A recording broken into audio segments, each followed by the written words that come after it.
spent a week listening to American news last week, and it was notable in the discussions going on around what was a shambolic affair in the Congress that took place with the usurping of the Speaker. One thing that kept emerging time after time was a growing disgruntlement among some Republicans with the continuing support for Ukraine, and that's obviously financial military support. On top of that, you've got presidential candidates in the Republican Party also making similar noises about why are we sending money a war that's 6,000 miles away, although that didn't seem to bother them with Iraq 1 looking back. And of course, President Trump himself has been very, shall we say, fluid on the issue as well. Now, I said President Trump because they always refer to them as presidents once you've been a president, but he could be President Trump too in a year's time. So these things have to be noted and taken care of. Alongside that, you've got turbulence in the EU as well. And I'm asking this question. Is the alliance in support of Ukraine in its fight against Putin actually fraying at the edges? Is it indeed crumbling? And is that playing into the hands of President Putin? Joining me to discuss this, I'm very pleased to say, I've got Colonel Simon Diggins, a military and defence analyst, and I've also got Cormac Smith, former advisor to the Ukraine Foreign Ministry. Gentlemen, welcome. Hello, Nick. Lovely to see you again. Could I just very briefly talk Middle East with you, Colonel Diggins? Just some thoughts on what's been going on today with the attack by Hamas in Israel. I just wondered if you could just share us with thoughts. Latest news that we had were that there were 40 Israelis have been killed, and the Palestinians are talking about up to 160 being killed. No, it's one of these ongoing tragedies that affects us all, particularly obviously affects people there, but affects us all. In one sense, the attempt by the Palestinian people in the Gaza Strip to find a better way of life, I think very badly let down by an abysmal leadership who don't seem to understand differences, and Israel basically defending itself reasonably as well. I mean, Israel broadly, and over the last few years, I think this is very positive for those of us like myself who are friends of Israel, has reached out to other countries in the Middle East and has tried to make friends, establish alliances, demonstrate the common interest that they all have. But there is this irrevocable bit, particularly in the Gaza Strip, but also some extent in the West Bank, of individuals who find themselves in very, very difficult circumstances, and they've been led astray by Hamas, who said the answer to this is an armed struggle. And what we're seeing is one of these awful periodic spasms of violence, which affect all the people, and who end up being hurt most are the innocent people on both sides. And it's a tragedy, basically. Well, thank you for sharing that. Just one minor point on it. What seems to be a little bit different about this is there's actually been an incursion of people into Israel itself. That's quite unique, isn't it? It is. I mean, occasionally there have been incursions in the north as well. Generally speaking, the Israelis have had some very strong defence lines in the south and have got more and more sophisticated in terms of detecting incursions. The Palestinian terrorists, on the other hand, have also done the same thing in terms of they had tunnels going in and out of the Gaza area. They've also had tunnels going backwards into Egypt in order to bring supplies in, because the Egyptians have a quite strong border on their strip of their bit of the Gaza border as well. So I'd say this is a mark of some desperation, and the way in which the Hamas commander has been portraying this is saying this is the struggle that's going to throw Israel out into the sea. I mean, this is sort of rhetoric we haven't really heard almost since the 1960s, when they had the PFLO talking much the same, the PLO talking so much the same sort of language. So this is a particularly violent and very very sad incident, and a lot of people are getting killed at the moment, and that's there at the moment. Well, thank you very much. Now we'll talk about what we actually invited you to talk on, so I'm grateful for those comments. Let me just put it to you, first of all, if I may, Cormac. I think it was yesterday, the former European Commissioner, Jean-Claude Juncker, he basically slammed the idea that's been held out by the EU at the moment of Ukraine joining the EU, and effectively lambasted the country as massively corrupt. You've heard what I've said about the growing skepticism in the Republican Party, at least, and some Democrats in America, given that they are reluctant to see more funding and more commitment to support Ukraine.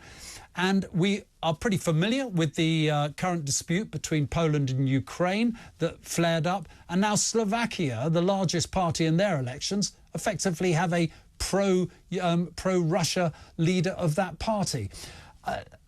Putin must be reveling in this, but do you take these, Cormac, as a substantive threat to the unity or not? Hi, Nick. No, I don't. I think Jean-Claude Juncker is out of touch, to be honest. Yes, there is corruption in Ukraine. And look, I know I worked at the heart of the Ukrainian government for 2 years between 2016 and 2018, when one of the overriding obsessions of the people that I worked with in a number of ministries was fighting against corruption. And I saw very, very significant progress made in the 2 years that I was there. And indeed, Ukraine has continued to make progress against corruption, even in the teeth of this genocidal war, which has been prosecuted against them by Russia. The other thing that I would say, I looked at what Juncker said, and he said, that Ukraine is not ready to join the EU overnight. Well, nobody is talking about Ukraine joining the EU overnight. Ukraine's prime minister said in response that they have a plan. They don't foresee anything sooner than 2 years, and they are ready and willing to put a plan for accession before the EU. So I think yes, there is corruption in Ukraine, but there's corruption in a lot of countries. My fear is that Western countries tend to hold Ukraine to a higher standard than they hold themselves. Ukraine is making progress against corruption, and what I think the West needs to look to or for from Ukraine is a clear plan and evidence to show that they are making progress, which from my position, I believe they are. So Juncker, I believe, is out of touch. That's a political perspective. Colonel, can I ask you that we had a former Rasmussen, the former head of the Secretary General of NATO, reportedly saying only yesterday, I think it was, that actually offering immediate membership to Ukraine of NATO is actually better than holding out potential membership, because actually Putin has something worth fighting for if he thinks that he can stop them joining NATO. Does that sound coherent to you? No, not really, not least which, as I understand the regulations for NATO, is that a country in active conflict can't become a member. So unless they change the rules, which I don't think they're going to do, then I think that's kind of rhetoric of support that doesn't actually help Ukraine to actually defeat Putin, which is what we all want to do at the moment.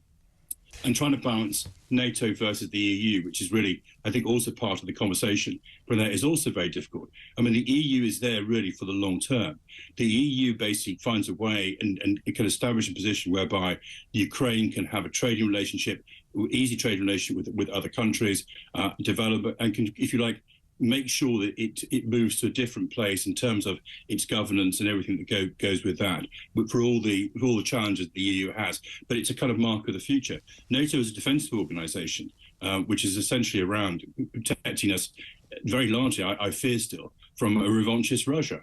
And so I think Rasmussen, by doing that, has kind of muddied the waters and not necessarily helped Ukraine to get to a better place in terms of where they'd be. I mean, Ukraine's requirements at the moment are essentially, I mean, they're basically military. They are fighting a hot war at the moment. They're still in the middle of an offensive operation to try and retake their territory, and that's going to continue. What's also very clear, it's going to continue into the new year. So, conversations about future organizational structures to center are frankly odious. It isn't going to happen in the immediate 6 months. Let's not get involved in that. Politicians love conversations like that because you can talk about principles and all the rest of it, and it can run forever.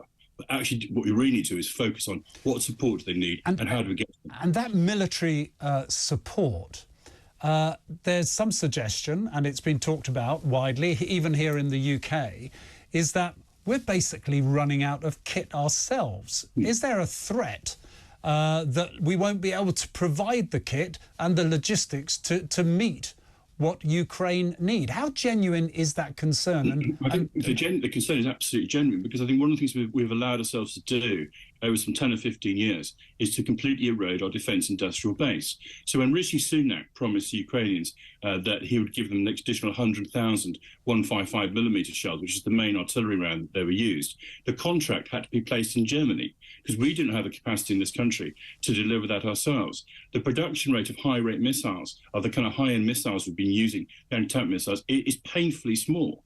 And it's basically premised on the kind of wars we've been fighting in Iraq, Afghanistan, and countries like that. It's not premised on the expenditure rates that we used to expect to have to use against what was then the Soviet Union and the Warsaw Pact. And what this war is, this is basically an interstate war where you're using up the ammunition at the same sort of rates we used up in those wars. So our defence industrial base, frankly, is in a shocking condition. This is the kind of boring but important stuff that's going on. And what this war has shown is how much the West needs to do to rebuild that defence industrial base so it can actually defend itself. We would run out of missiles very, very quickly if we had to engage in a hot war with the Russians. And that's not a good place to be.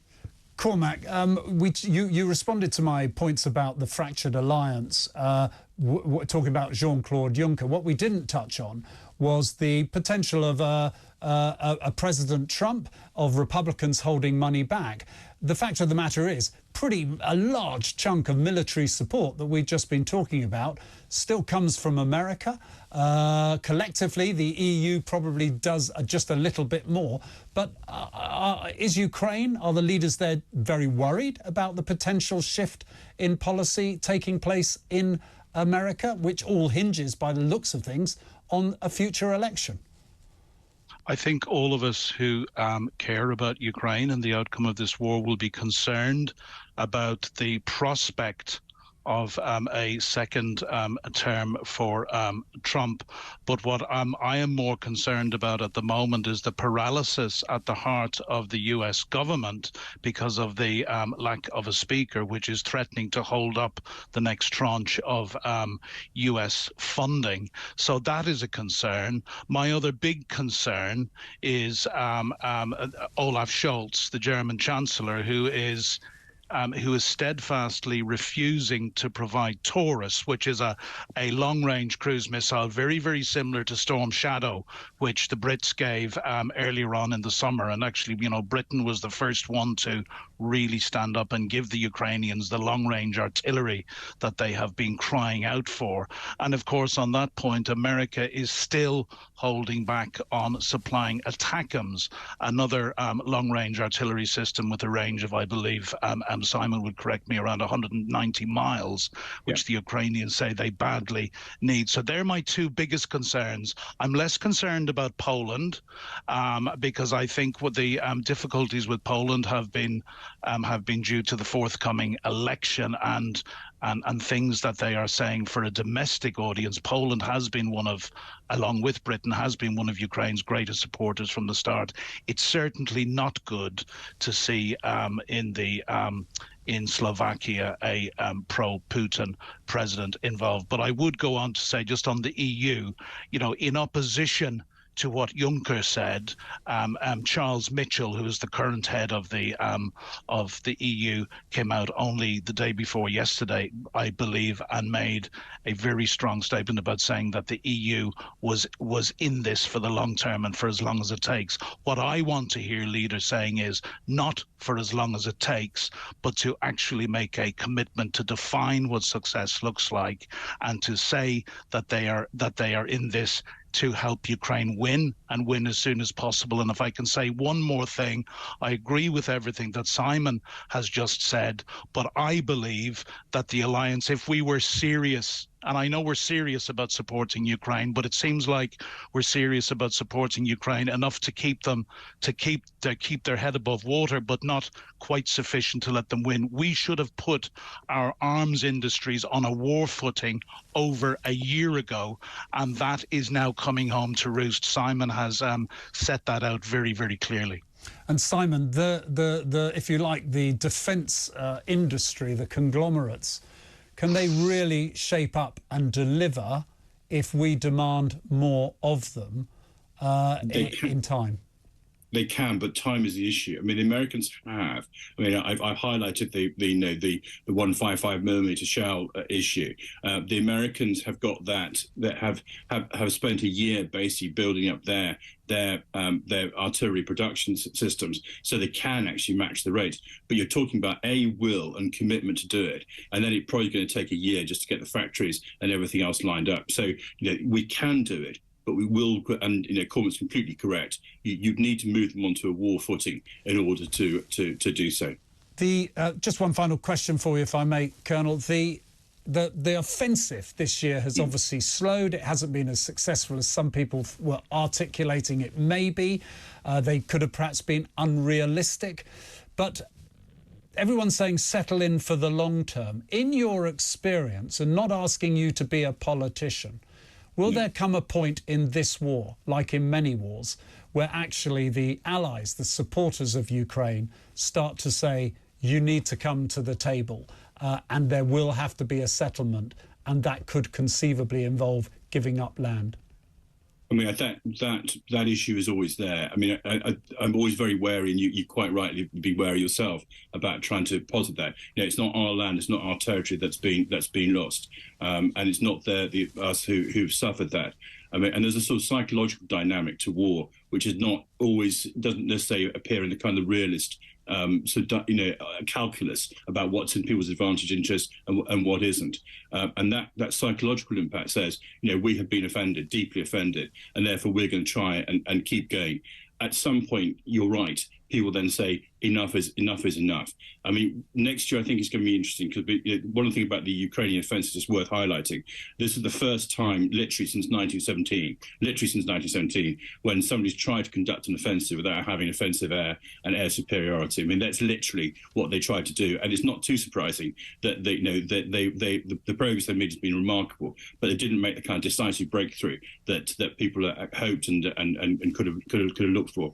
So there is at least one more turn of this to come. I mean, by next year, the Ukrainians will probably have, the F-16s in place. They should have the ATACMS in place, and maybe they can do that as well. That's not to say, of course, the Russians don't also have something up their sleeve which they might also choose to use as well. Gentlemen, for time reasons only, I've got to bring the discussion to an end. Thank you very much for making us all the wiser. That's